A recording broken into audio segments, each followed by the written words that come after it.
বান্দার, যে তোমার বান্দা তোমাকে, তোমার দ্বীনকে, তোমার রাসূলকে, তোমার রাসূলের আদর্শকে কতটা ভালোবাসে তুমি এটা পরীক্ষা করতেছো। আর এই পরীক্ষা করার জন্য জীবন দিছো মাত্র কয়টা? একটা মাত্র জীবন দিছো। আর ওই একটা জীবন দিয়ে আল্লাহ তোমাকে কিভাবে দেখাবো যে আমি তোমাকে আর তোমার দ্বীনকে কতটা ভালোবাসি?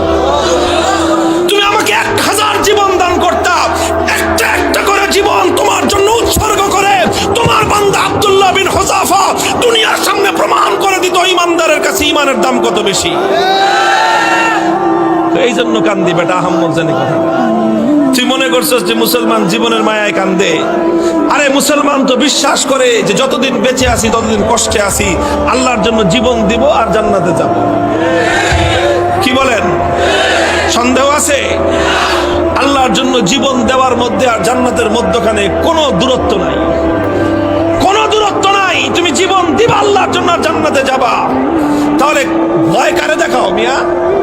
আমার কাছে একটা জিনিসে আমার বুঝে আসছে যে বেটা তোমরা যদি বাতিলের উপর থেকে নমনীয় না হতে পারো, আমি হকের উপর থেকে নমনীয় কোন দুঃখে হব?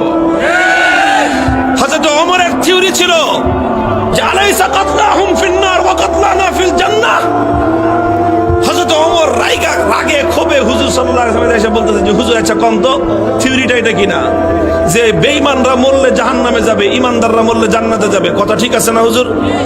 হযরত ওমর যখন এই কথা কয়, হুজুর কয় তোমার কথাটা তো ঠিকই আছে যে ওরা মরলে জাহান্নাম